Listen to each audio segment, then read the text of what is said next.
menolak karena kesombongan sosial.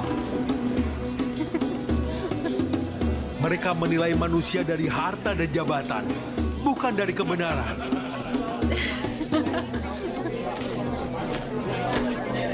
Inilah penyakit hati yang terus diwariskan. Ketika kebenaran datang dari yang sederhana, manusia malah meremehkannya. Padahal Allah memuliakan siapapun yang ikhlas. Saat semua upaya tak lagi membuahkan hasil, Allah memberikan perintah yang tak pernah terbayang sebelumnya.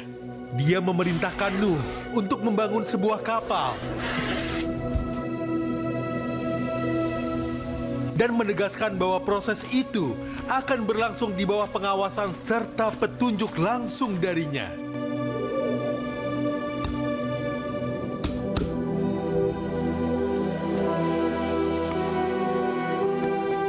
Orang-orang yang melintas menertawakan pekerjaan Nuh. Mereka mengejeknya, mengatakan bahwa ia sudah gila karena membangun sebuah bahtera besar.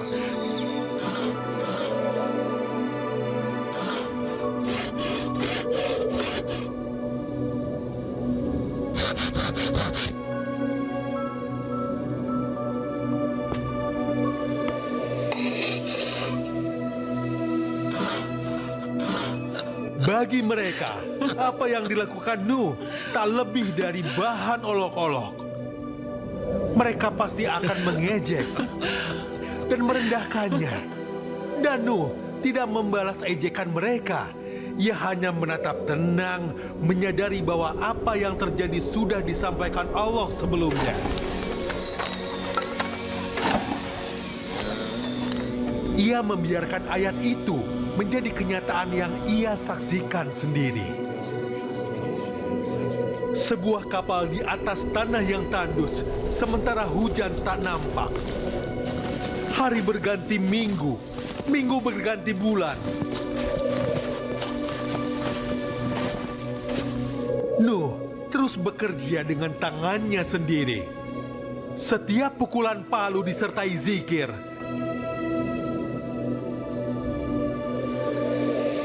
Setiap papan kayu disatukan dengan doa.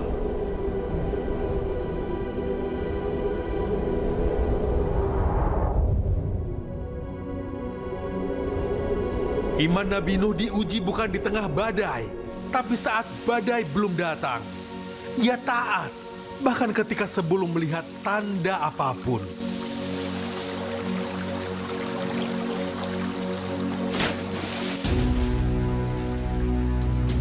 Kemudian tibalah hari itu. Hari ketika bumi dan langit seolah bersatu dalam satu perintah. Segala yang tenang mendadak berubah. Pertanda bahwa perintah Allah telah datang.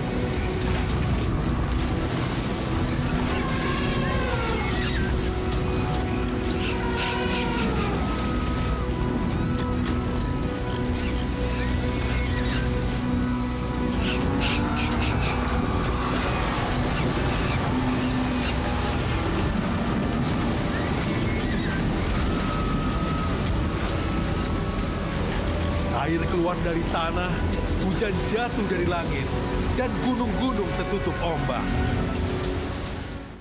Ya sih cuma mau berbagi kebahagiaan, tapi kok malah bisa jadi ladang dosa. Pernahkah kalian scroll sosmed pas siang bolong, lalu muncul foto pasangan yang terlalu mesra?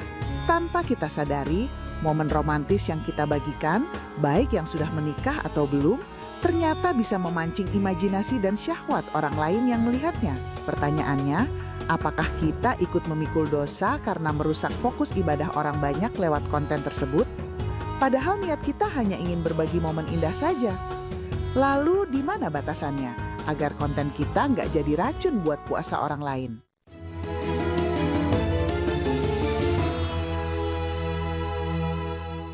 Assalamualaikum warahmatullahi wabarakatuh. Alhamdulillahirabbil alamin. Allahumma salli ala sayyidina Muhammad wa ala ali sayyidina Muhammad. Allahumma faqihna fid din wa 'allimna at-ta'wil. Walhamdulillahirabbil alamin. Apa kabar ibu-ibu, sehat? Masya Allah, tabarakallah. Muncul satu pertanyaan, kenapa sih kalau kita berbuat baik, jadi orang soleha, baru hijrah, baru doyan ngaji, ada aja yang ngejulitin kita, betul? Ada aja yang lemes sama kita, ada aja yang berprasangka buruk sama kita, betul? Kenapa berbuat baik itu selalu ada aja ujiannya, betul? Jawabannya, satu, min sunanil ilahiyah. Kalau kita berbuat baik, mesti ada saja yang menganggap kita tidak baik. Dan itu hukum alam.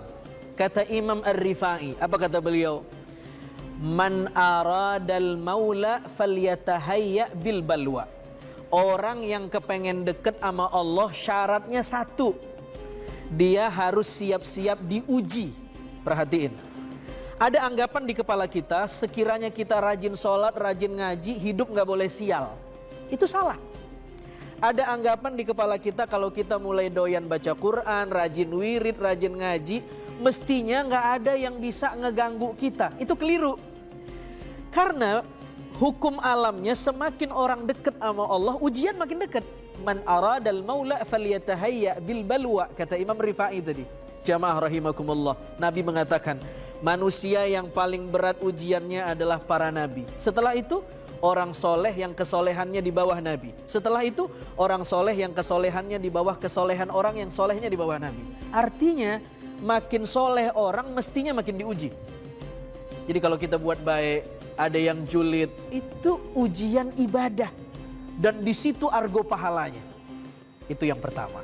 Yang kedua, kenapa kebaikan itu banyak ujiannya?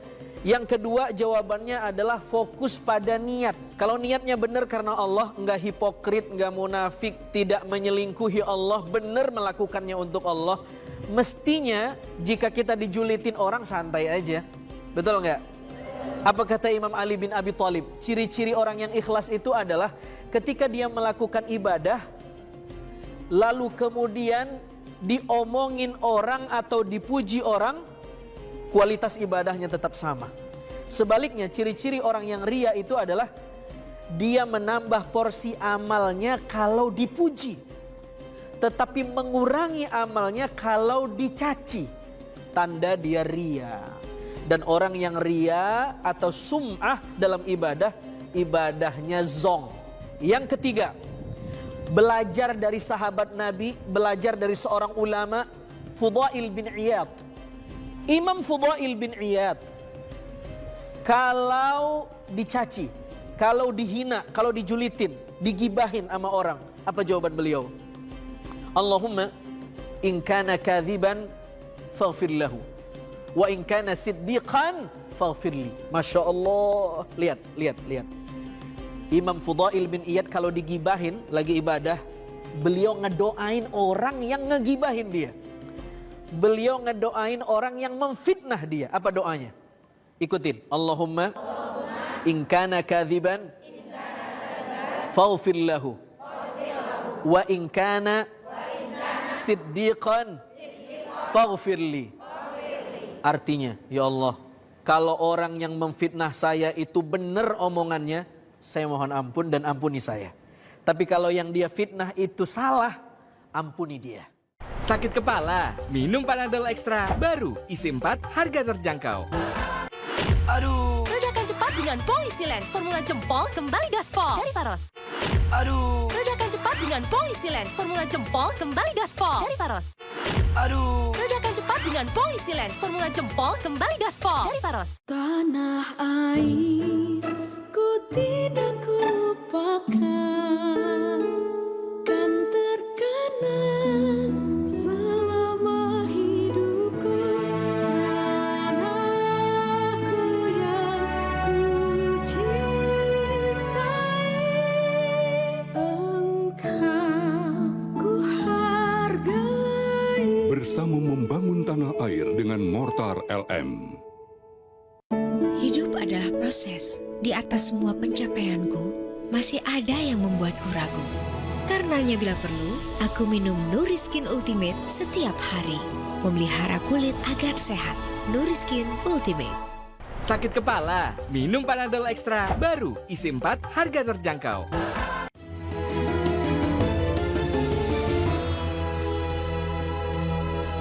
Masya Allah. Sejuk nggak hatinya, Bu? Tenang nggak, Bu? Utang lunas?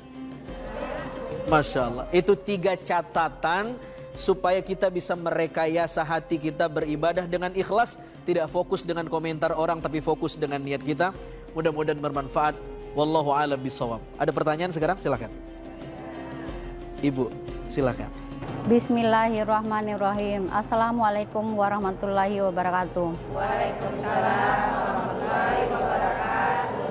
Saya mau bertanya Pak Ustadz, bagaimana jika saya kesal dan marah pada teman saya. Sementara saya sudah baik sama dia, selalu baik sama dia.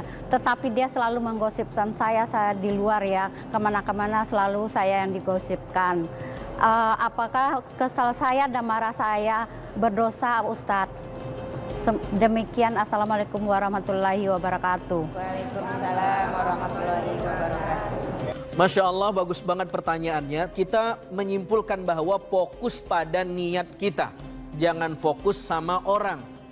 Kenapa? Semakin kita fokus dengan orang, kebahagiaan kita, ketenangan kita, keteduhan hati kita tergadai dengan respon orang. Tapi kalau kita fokus sama Allah, terserah orang mau respon apa, yang penting Allah menilai kita. Betul? Ghayatun nas la tudrak. Memuaskan hati orang, butuh validasi dari orang, itu nggak mungkin. Yang paling mungkin kita butuh validasi dari Allah. Kita butuh penilaian dari Allah. Maka fokus sama Allah, jangan fokus sama orang. Tetapi catatan terakhir, kalau fitnahnya luar biasa kejinya, bahkan menghancurkan atau membunuh nama baik kita, maka agama menyuruh kita boleh untuk hifzun nafas, menjaga diri, menjaga marwah. Caranya bagaimana? Boleh marah? Boleh. Tetapi marahnya sesuai porsinya. Dan tahu tempatnya. Dan tidak meninggalkan adab-adab marah. Karena Al-Quran mengatakan, wal kadhiminal ghaiz. Tahan marah. Bukan tidak boleh marah. Ayat itu tidak mengatakan wal faqidinal ghaiz. Tapi wal kaziminal ghaiz. Jadi caranya adalah tabayun, klarifikasi, dan jelaskan ke dia. Jangan-jangan selama ini dia memfitnah, dia salah dapat informasi. Begitu caranya. Mudah-mudahan bermanfaat. Assalamualaikum warahmatullahi wabarakatuh.